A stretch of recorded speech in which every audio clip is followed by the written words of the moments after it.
You already know what she looks like. Dark clothes, a blade at her back, a woman who can cross a room full of armed men and be gone before the lamp stops swinging.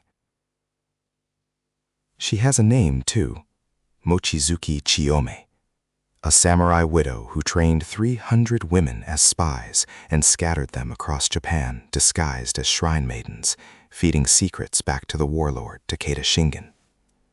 She is in encyclopedias, she is in video games, she is on museum walls in the country she supposedly served. There is a problem with her. No one has ever found her in a 16th-century document. Not a ledger, not a letter, not a temple diary. The most famous female spy in Japanese history left no paper at all. So where did she come from? Walk it backwards. Start where you are standing now and step back through time one layer at a time and watch her come apart in your hands. Here is the year you live in. A woman in a mask moves across a screen. She has a clan, a code name, a tragic backstory. The word attached to her is kunoichi. You have heard it 100 times and probably never looked at it. Look at it now. Kunoichi is written with 3 strokes borrowed from 3 different scripts. Ku, no, ichi. Stack them and they assemble the character for woman.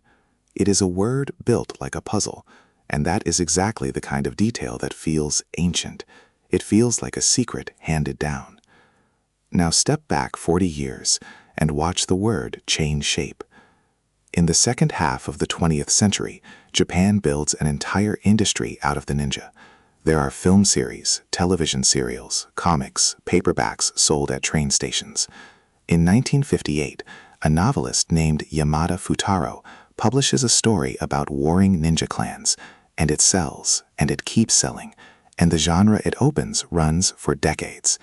His women are not scouts, they are weapons with impossible powers, and they are written to be looked at.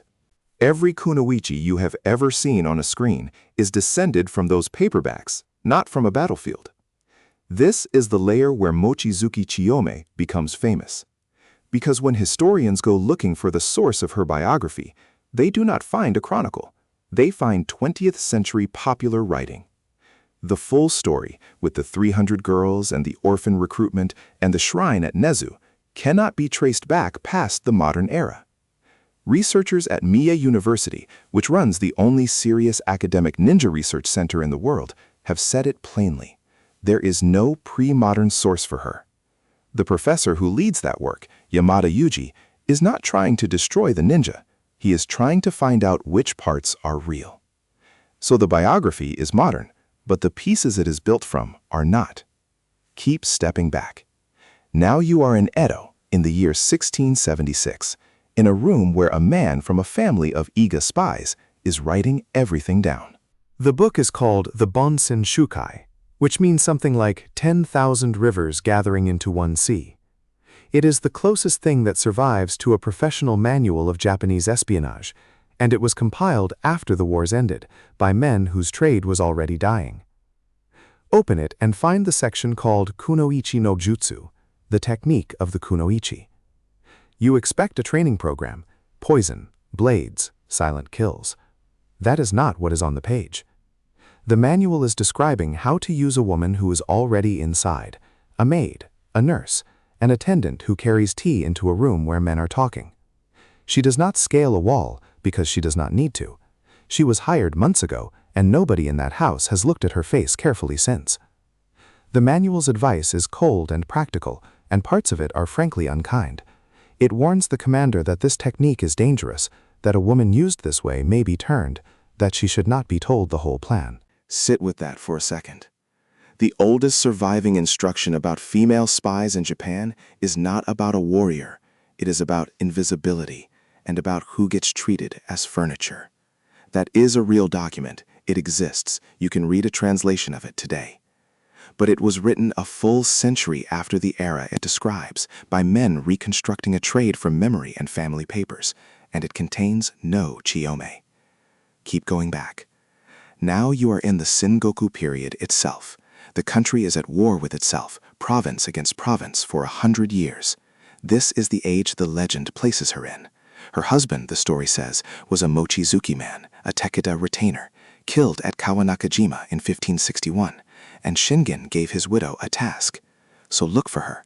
The Takeda are one of the best documented warlord houses in Japan. There is a huge military chronicle of the clan, compiled a generation after its fall, that records its battles, its commanders, its tactics, its arguments, and its collapse in obsessive detail. There are temple diaries, there are land registers, there are letters with seals still on them. She is not in any of them.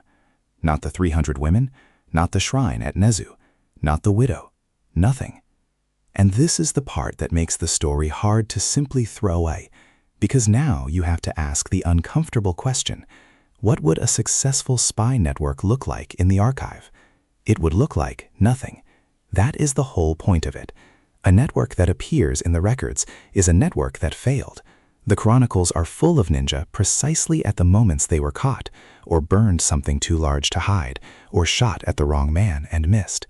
Silence is what success sounds like. So is the silence around Chiyome evidence of a perfect operation, or evidence that she was invented? Here is where the ground finally turns solid under your feet.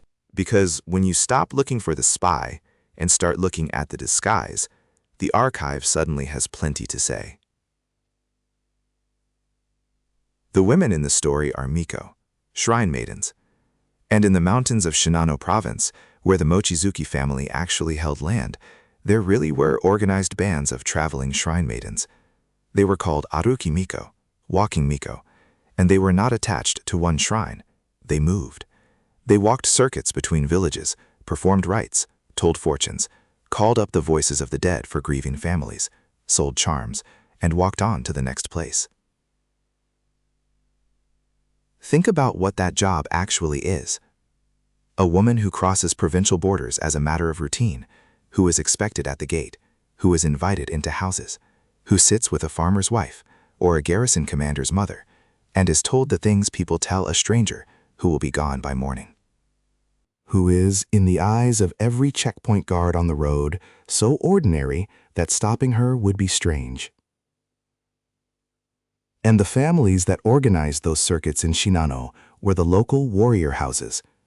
Documents from the Edo period show the Nezu and Mochizuki lines exercising authority over miko groups in that region, licensing them, standing above them.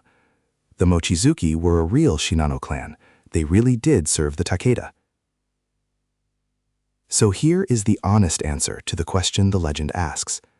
There is no evidence that a woman named Mochizuki Chiyome ran 300 agents for Takeda Shingen. That story is modern, and anyone who tells it to you as history is passing along fiction. But every single component of it was sitting there in the 16th century, waiting to be assembled. A warlord who needed information, a clan with authority over women who walked the roads, a profession that gave those women a reason to be anywhere, talking to anyone. And a spy manual, written later by men who knew the trade, saying in plain language that the best infiltrator is a woman nobody bothers to look at. The legend is not true. The legend is plausible. Those are two very different statements, and the difference between them is the entire discipline of history. There is one more thing worth knowing, and it is the part that usually gets left out of both versions. The real women in this story were not glamorous. An aruki miko lived close to the bottom of the social order. The work was hard, the travel was dangerous, and the same freedom of movement that would make her a perfect agent also left her without protection. If any of them ever did carry information for a warlord, they did it walking, in straw sandals, in weather, for someone who would never write their names down. Which is why the names are gone. So which is it? A network so good it erased itself? Or a story so good it invented itself? Historians will tell you that until a 16th-century document surfaces, there is only one defensible answer. But you are allowed to notice how thin that line is and how much of the past is sitting just on the other side of it. Now come back to your own century. You are in a room with a screen, and here she comes again. Mask, blade, moonlight, a clan and a code name and a tragic backstory written in 1958 and repainted every decade since. The next time she crosses that screen, you will see two women standing in the same place. One is a costume, stitched together out of post-war paperbacks and stage tricks, and a word that looks older than it is. The other one is real, and she is not wearing black. She is walking a mountain road in Shinano, in worn white and red, with a fortune-telling box and a set of prayers, going somewhere she is expected, listening to everything. She never got a name. She is the one who was actually good at it.